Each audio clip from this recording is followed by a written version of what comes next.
Himself. As the Father, as the Holy Spirit, and also as God in the flesh, which is Jesus Christ Himself. So, ang title po na ating mensahe or message talk sa hapon nito is The Power Behind David's Lead. Sino ang kailangan kay David? Close kayo? So, meron po na yung activity na hinanda para sa atin lahat. So, sa screen, touch screen to eh. Ay, malayo masyado. No. So, may nilalagay ako, may makikita kayo dyan na word. Tapos, ang tanging gagawin nyo lang ay sasabihin nyo kung ano yung feature or benefit ng bagay o ng tao o ano may makikita yung pangalan natin. Okay po ba yun? Naintindihan nyo? Yes! Ulit? Alright. Sige, first word! iPhone 6. Ano ang features and benefits ng iPhone 6? Napipin! Basta alam ko, mahal. May iPhone 6 ka nga, wala ka ng bahay. Sobrang mahal. Naka-iPhone 6 ka nga, ilalakad ka naman.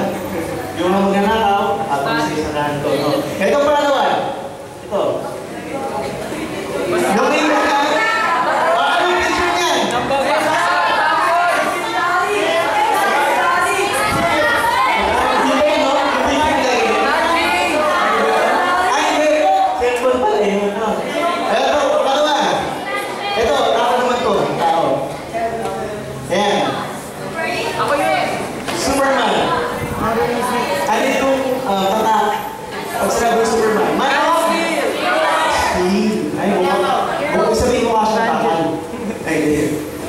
Pangalawa ay ito.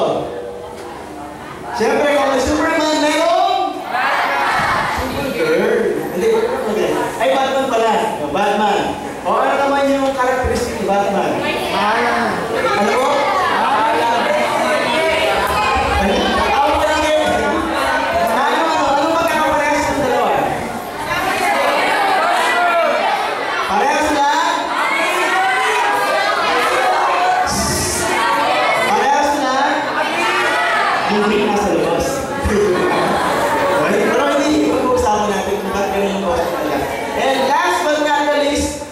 In-expert ko na kung gaano kayo kayo na features and benefits for trademark yung sa nabasa naman, eh mas marami din sasabihin towards this name. And that name is Bible na yun, ha? Goliath!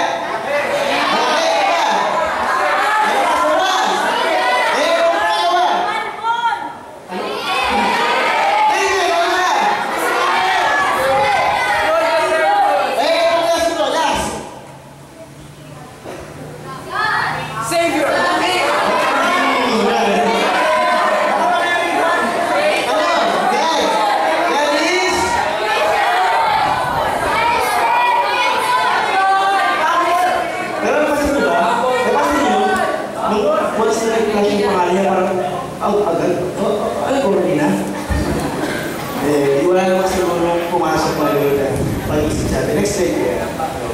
It is given. That is all powerful. And that is a God.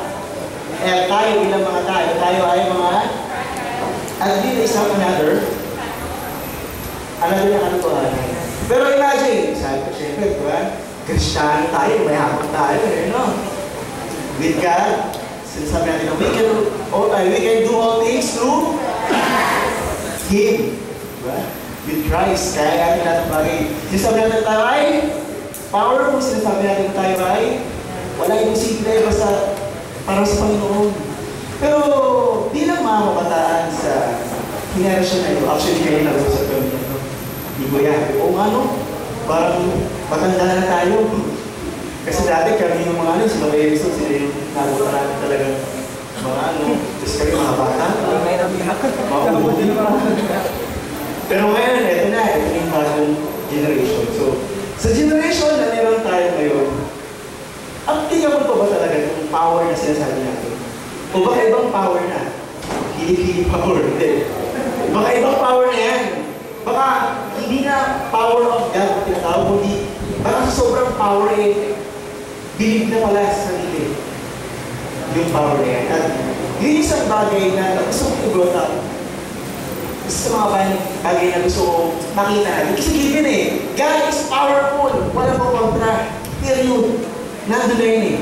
But the question is this. Other slide please.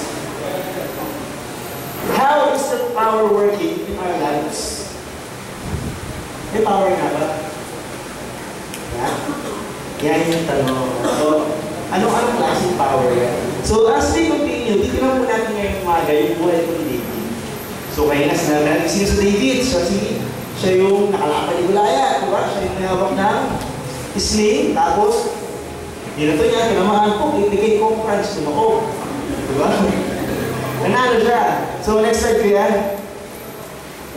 Sa hapon ito, meron tayo tatlong bagay na gusto kong makita natin sa mismong buhay ni David as he faced this biggest giant that just only Goliath, pero marami pa na giant sa buhay. So, at titignan natin kung paano yung kapangyarihan ng Diyos ay pwede yung kumilos sa ating mga buhay. So, first point is this. You are not. You are. Ano ba yung ibig sabihin? Hindi ka natabunan. Ikaw ay itinaniman. Ano magkakaiba nun? Tingin niyo po. Actually, nakakwento ko lang wala. Kaya na po, nung ako papunta pa lang dito, pagkatapos ko ng shift ko, so kaya ako na papunta sa may Ortigas, kasi din lang po sa kaya eh. Ang pagkakamali ko, hindi ko na-distinguish kung ano yung pagkakaiba na antipolo sa kanang, ano yun siya? Binungonan. Kasi meron akong kabatala dati si Rhea, taga-Binungonan. Tapos meron naman akong dala dito si Sherwin, taga-antipolo. Kala ko magkaparehas lang yun. At dahil po sa nakakatuwang umaga nito, ay hapon nito, sumakay po ko sa Binungonan. At sabi ko sa driver, Kuya, doon po sa may munisipyo, yung may triangle, doon po sa, ICCM, yung pagkakaling pa ni driver, ICCP. Kaya nakarating ako doon sa may, doon sa kaya mas mukhang ni Sister Christy. Doon ako makarating. Pambira. So, from there, nag-travel na ako, nandito na ako ngayon. Kaya salita na yun dito. So, ano po ito? Wala, makakwento mo lang. Hindi. Ang point ko maraming bagay na iba yung meaning. At minsan, pag nalaman natin yung meaning, saka natin mas maintindihan minsan yung totoong pagkilos ng kapangyarihan ng Panginoon sa buhay. Amen mo ba? Amen! Parang, okay, amen. Sige, ikaw amen. Ganun sa Christian, parang sabi ni Pastor na amen. Sige, amen ako. Amen mo ba? Amen! Amen. So, how is that? Paano natin makikita itong sinasabi na hindi tayo buried, but we are planted. Sometimes in our life, sabi natin, God is powerful! Talaga pag nakikilos sa buhay ko, kaya ang galing ko mag-songit, ang talented ko ngayon, isbang pa ko eh. Sumasayaw siya pa ako, gano'n. Sumasayaw siya pa ako gano'n kanina eh, no?